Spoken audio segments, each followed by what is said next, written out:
Hello दोस्तों, आप सभी का स्वागत है मेरे YouTube चैनल नॉलेज स्टोन में। दोस्तों, बहुत दिनों से मैं चाह रहा था कि इस टॉपिक पे वीडियो बनाऊं, लेकिन कभी मौका नहीं मिला। तो आज ये मौका मिला है कि आप सभी के सामने ये वीडियो लेके आऊं। तो आज हम डिस्कस करेंगे माइक्रो मैनेजमेंट के बारे में। माइक्रो मैनेजमेंट इस टर्म से लगभग हर एम्प्लॉइज फैमिलियर है। हर एम्प्लॉइज के लाइफ में ये सिचुएशन कभी ना कभी जरूर आया होगा, और इसी टॉपिक में हम डिटेल में बात करेंगे माइक्रो मैनेजमेंट के बारे में, या फिर स्पेसिफिकली माइक्रो मैनेजर्स के बारे में। और ये वीडियो के जरिए मैं उन मैनेजर्स तक को ये मैसेज भी देना चाहूंगा कि जो ये प्रैक्टिस फॉलो कर रहे हैं। देखिए दोस्तों, साइकोलॉजी के मुताबिक अगर किसी हैबिट को अगर आप 21 डेज 21 दिन तक फॉलो करते हैं, किसी चीज को अगर आप 21 दिन तक फॉलो करते हैं तो वो आपका हैबिट बन जाता है। तो यहाँ पे तो बात हो रही है माइक्रो मैनेजमेंट की, और ये माइक्रो मैनेजर्स तो सालों से ये प्रैक्टिस करते आ रहे हैं। तो मेरा रिक्वेस्ट उन मैनेजर्स के लिए है कि आप इस प्रैक्टिस को छोड़ दीजिए। आप बेसिकली किस तरह से कंट्रोल करेंगे ये तो आपको बहुत मैनेजर्स को पता है, लेकिन ये कभी इंप्लीमेंट नहीं करते, और आप लोगों की ही वजह से एक अच्छी कंपनी एक वैल्यूएबल एसेट, एक वैल्यूएबल एम्प्लॉइज को खो रही है। और इसी बेसिस में आज के सिचुएशन में दोस्तों, एक सर्वे के मुताबिक 2019 में 57% एम्प्लॉइज अपनी जॉब सिर्फ इसलिए छोड़े हैं क्योंकि उनको बैड मैनेजर्स के अंडर काम करना पड़ा।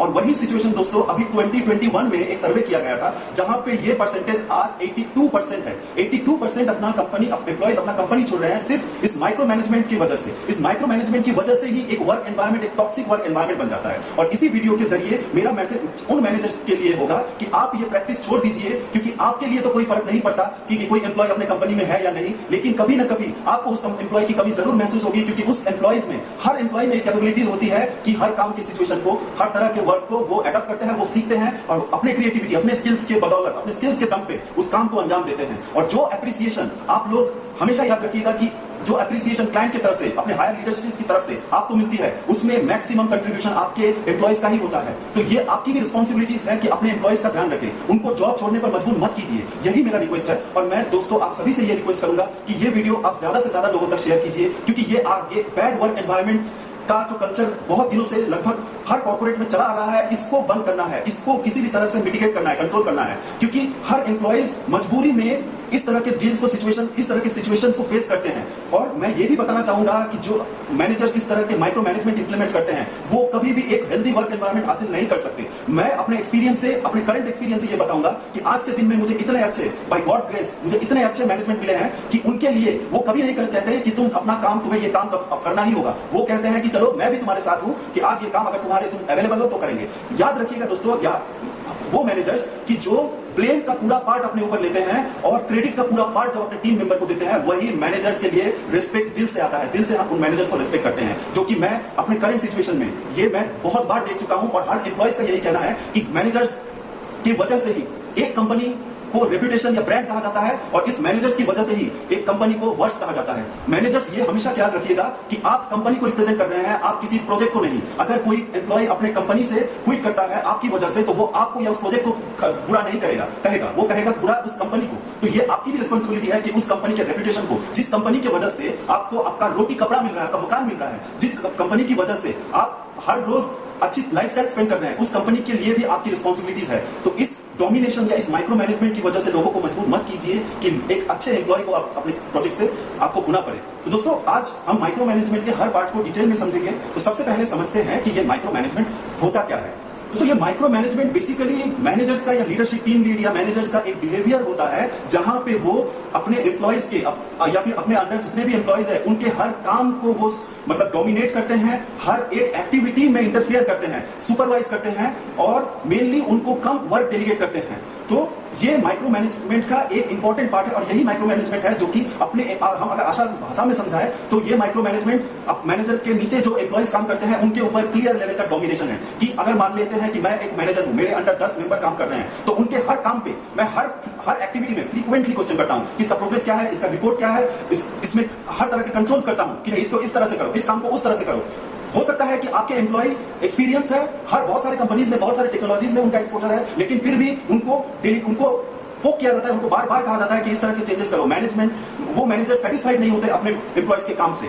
और दूसरी बात है कि यहाँ पे माइक्रो मैनेजमेंट ये भी है कि सुपरवाइजर का बिहेवियर यहाँ पे या फिर मैनेजर का बिहेवियर डोमिनेंट किस्म का होता है। वो चाहते हैं कि उनके हर एम्प्लॉइज उनके कंट्रोल में रहे, हर छोटी बात में उनको क्वेश्चन पूछा जाता है, उनके हर काम को डाउट किया जाता है, उनके किसी भी क्रिएटिविटी को, उनके किसी भी आइडियाज को वो सुनना नहीं चाहते। तो ये है माइक्रो मैनेजमेंट। आप समझते हैं कि ये मैनेजर्स या सुपरवाइजर्स माइक्रो मैनेजमेंट को इंप्लीमेंट क्यों करते हैं, क्यों माइक्रो मैनेज करते हैं अपने टीम मेंबर को? तो दोस्तों सबसे पहला रीजन है इनसिक्योरिटीज। उनको हमेशा ही ये डर लगा रहता है कि अभी क्लाइंट इनके काम में ट्रस्ट नहीं होता, एम्प्लॉइज के काम में ट्रस्ट नहीं होता। वो हमेशा चाहते हैं कि उनके काम को कंट्रोल कर सके। उनको हर समय इनसिक्योरिटी लगता है कि अभी शायद ये काम सही नहीं हुआ है, हमें एस्केलेशन आने वाला है, लीडरशिप को मुझे जवाब देना होगा, मुझे हर तरह का जस्टिफिकेशन देना होगा। इस तरह का डर उनके मन में लगा रहता है। इस इनसिक्योरिटी को हम सबसे पहला रीजन बताएंगे। दूसरा सबसे इंपॉर्टेंट रीजन है दोस्तों अनहेल्दी ईगो। इसका मैं बहुत ही एक अच्छा एग्जांपल दूंगा। मान लेते हैं दोस्तों कि आप एक कंपनी में काम कर रहे हैं, जो कि मैं एक कंपनी का मैनेजर हूं, आप मेरे अंडर काम कर रहे हैं।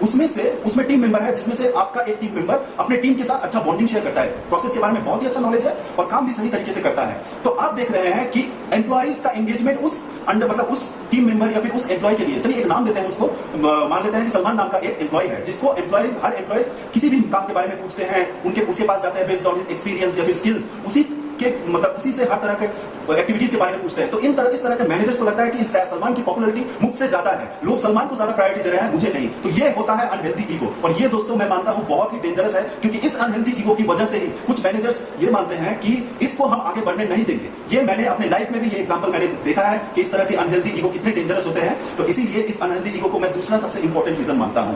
तीसरा कह सकते हैं कि डोमिनेंट नेचर। हर वक्त मैनेजर को यही लगता है कि अपने फ्लोर में, अपने अंडर जो टीम मेंबर्स है, वो उन्हीं की बात सुने।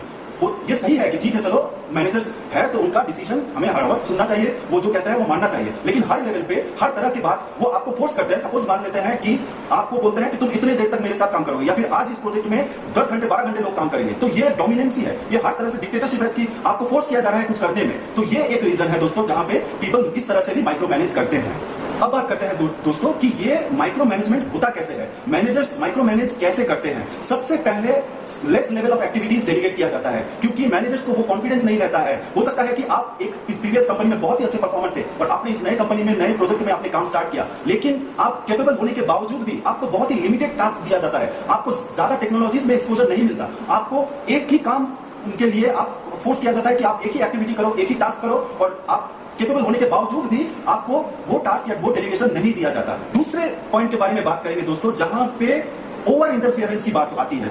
यहाँ पे माइक्रो मैनेजमेंट मैनेजर्स ऐसे करते हैं कि एम्प्लॉइज के हर एक्टिविटी को वो बहुत ज्यादा इन्वॉल्व होते हैं उनकी एक्टिविटीज में। मान लेते हैं कि उनको एक टास्क दिया गया है और उस टास्क को एक पर्टिकुलर टाइमलाइन में कंप्लीट करना है, पर्टिकुलर डेडलाइंस में कंप्लीट करना है, लेकिन यहीं पे फिर ट्रस्ट की बात आती है कि वो ओवर इन्वॉल्व हो जाते हैं, वो बार बार चेक करते हैं, बार बार फ्रीक्वेंटली कॉल करते हैं, स्टेटस के बारे में पूछते हैं कि कितना दूर वो काम कंप्लीट हुआ है। हो सकता है कि वो टास्क आप हम 2 साल से 4 साल से करते आ रहे हो, फिर भी आपके उस काम पे वो मैनेजर्स या फिर वो सुपरवाइजर ज्यादा इन्वॉल्वमेंट दिखाते हैं, जिससे कि आपके काम में एक तरह के एम्प्लॉइज को ये फील होता है कि ये एक डिस्टर्बेंस है, अपना काम आप सही टाइम से या सही तरीके से नहीं कर पाते। अगर दोस्तों मान लेते हैं कि आप अगर लंच कर रहे हैं, लंच करते वक्त आपके घर में हर 5 मिनट, हर 2 मिनट में कोई आके आपको बुलाता है, तो वो एक तरह का इंटरफेरेंस है। इसी तरह से दोस्तों अगर आप किसी काम को कर रहे हैं, उस काम पे अगर ज्यादा इन्वॉल्व आपके मैनेजर होता है, तो वो काम में आपको डिस्टर्बेंस होगा ही, आप डिस्ट्रैक्ट होंगे ही। तो ये एक पॉइंट है जहां पे इस तरह से भी माइक्रो मैनेजमेंट किया जाता है। तीसरा पॉइंट है दोस्तों कि इसमें से ये पॉइंट जब आप जानेंगे तो आप अग्री करेंगे कि माइक्रो मैनेजर्स चाहते हैं कि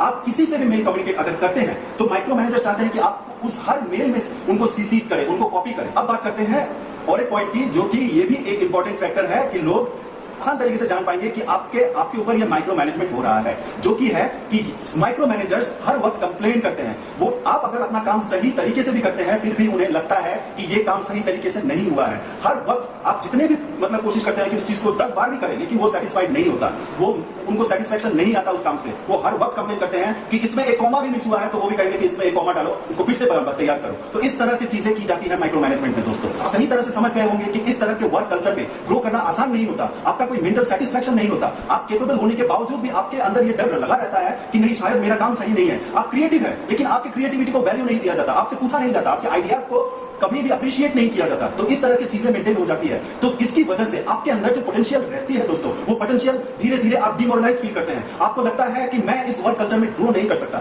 आपके अंदर जो कॉन्फिडेंस था, जो आपने इनिशियली जब इस कंपनी में किसी कंपनी में ज्वाइन करते हैं, तो आप एक प्रॉपर एनर्जी और पॉजिटिविटी के साथ कोई कंपनी ज्वाइन करते हैं, लेकिन इस तरह के माइक्रो मैनेजमेंट में आपके अंदर की सारी पॉजिटिविटी मर जाती है, पूरी तरह से कोमा में चली जाती है दोस्तों, अगर आसान भाषा में क्या है तो, या आप पूरी तरह से डिमोरलाइज हो जाते हैं। तब आपको लगता है कि आप कहां पे हैं, यहां पे सच में आप क्या ग्रो कर पाएंगे। तो इस तरह की वजह से ही आप अपने जॉब छोड़ने के लिए मजबूर होते हैं। हर कोई चाहता है कि आप किसी भी कंपनी में कर, या वो अगर फ्रेशर लेवल में भी हो या फिर एक्सपीरियंस लेवल में भी, हर कोई चाहता है कि वो अपने आप को प्रूव कर सके, अपनी कैपेबिलिटीज को दिखा सके, अपने हर तरह के पोटेंशियल को, मल्टीटास्किंग एबिलिटीज को एक्वायर कर सके, लेकिन ये मौका उन्हें यहां नहीं मिलता। तो इसी वजह से दोस्तों आज के मार्केट में पीपल कंपनीज को नहीं छोड़ते, मैनेजर्स को छोड़ते हैं। ये एक हार्श और बहुत ही प्रैक्टिकल ट्रूथ है। मैनेजर्स हमेशा याद रखिएगा कि आप अपने प्रोजेक्ट को नहीं रिप्रेजेंट कर रहे हैं। जब आप किसी एम्प्लॉय को या किसी एक पर्टिकुलर ग्रुप को एड्रेस करते हैं तो वो पर्टिकुलर एम्प्लॉय या वो पर्टिकुलर ग्रुप, उस आप उस ग्रुप को मौका दे रहे हैं कि वो उनको लगता है कि ये मैनेजर अगर ऐसा है तो हर कोई इस कंपनी में ऐसा ही होगा। तो मैनेजर से हमेशा याद रखें कि आप किसी प्रोजेक्ट को नहीं, एक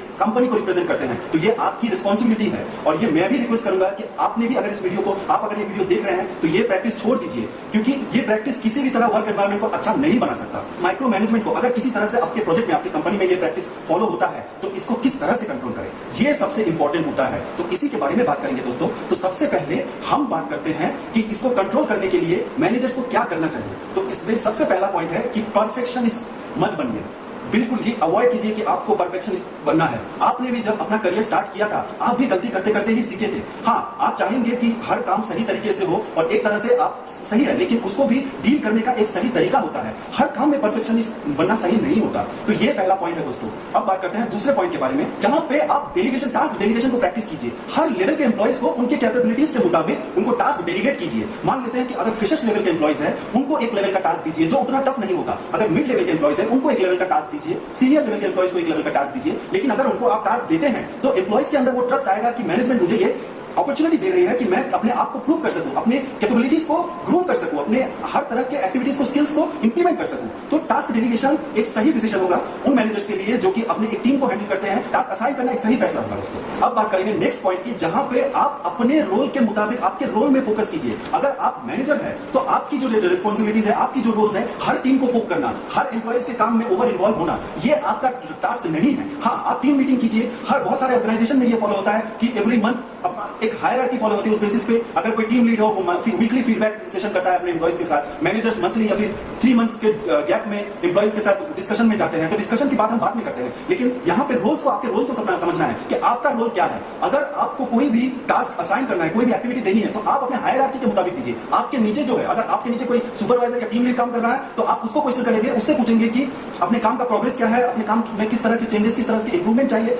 एम्प्लॉइज का क्या डिमांड है, एम्प्लॉइज की क्या रिक्वायरमेंट है। तो आप अपने रोल को समझिए। अगर आप शेर है तो शेर की तरह रहिए, शेर के खाल में भेड़िया बन के मत रहिए। तो मेरा यही कहना है कि अपने रोल्स एंड रिस्पॉन्सिबिलिटीज को समझिए। अब बात करेंगे आखिरी पॉइंट के बारे में, जहां पे फीडबैक डिस्कशन। एवरी टाइम आप फीडबैक लेना सीखिए। अपने ईगो को साइड में रख के, जब आपके एम्प्लॉय आपको ऑनेस्ट फीडबैक देंगे, आपका जो चीज आपको अच्छा लगता है वो भी बताएंगे, और जो चीज आपको एम्प्लॉइज को आपका बुरा लगता है वो भी आपको बताएंगे। तो ये एक चीज आप हमेशा याद रखिए कि जब एम्प्लॉइज अपने आपसे डरे नहीं, आपको रिस्पेक्ट करें, जब एम्प्लॉइज को लगे कि नहीं, इनसे बात करने में मुझे कंफर्टेबल फील होता है, कि एक कंफर्ट जोन अगर आप अपने एम्प्लॉइज के लिए दे सकते हैं, तो ये चीज आप हमेशा याद रखिएगा। और मैं अपना नाम चेंज कर दूंगा अगर ये चीज नहीं होता है तो, कि आप अगर एम्प्लॉय को अपना कंफर्ट जोन अगर देते हैं तो वो एम्प्लॉय आपके लिए हर तरह के टास्क करने के लिए सबसे आगे आएगा। आपका टीम वहां सबसे बेस्ट होगा। आप आर्मी का डिसिप्लिन देखते हैं ना, कि अगर दुश्मन के साथ किसी भी तरह का फाइट होता है, कर्नल ललित राय की स्टोरीज आपने अगर वीडियो में कभी देखी है, तो पाकिस्तान के साथ जब कारगिल में लड़ाई हो रही थी, गोरखा बटालियन एक जगह पे रुकी हुई थी, एक जगह पे हॉल्ट पे थी, और उनके सीओ को, कमांडिंग ऑफिसर को, कर्नल ललित राय को,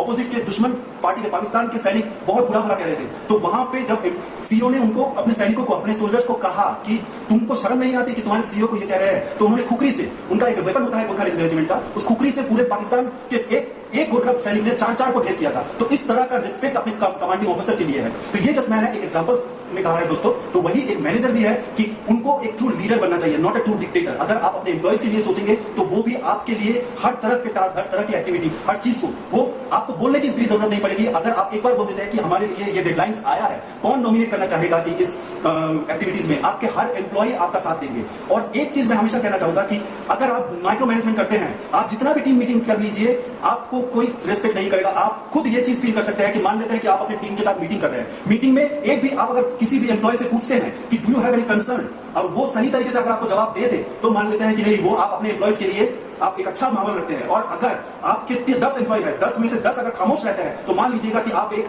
माइक्रो मैनेजमेंट, एक टॉक्सिक वर्क एनवायरनमेंट वहां पे चला रहे हैं। तो यही था दोस्तों अगर ये वीडियो आपको अच्छा लगा लाइक कीजिए, शेयर कीजिए और जरूर सब्सक्राइब कीजिए। और मेरा रिक्वेस्ट है कि उन मैनेजर्स तक ये वीडियो पहुंचे जो माइक्रो मैनेजमेंट चला के अपने एक हर कंपनी में हर प्रोजेक्ट का नाम बदनाम कर रहे हैं, हर प्रोजेक्ट को टॉक्सिक बना रहे हैं, एम्प्लॉइज को फोर्स कर रहे हैं कि वो अपने कंपनी को छोड़े। तो ये वीडियो उन सबको के लिए एक बहुत ही इंपॉर्टेंट जवाब है। उन सब मैनेजर को मैं ये रिक्वेस्ट भी करना चाहूंगा कि अगर आप ये फॉलो करते हैं तो प्लीज बंद कर दीजिए। तो यही था आज के लिए दोस्तों।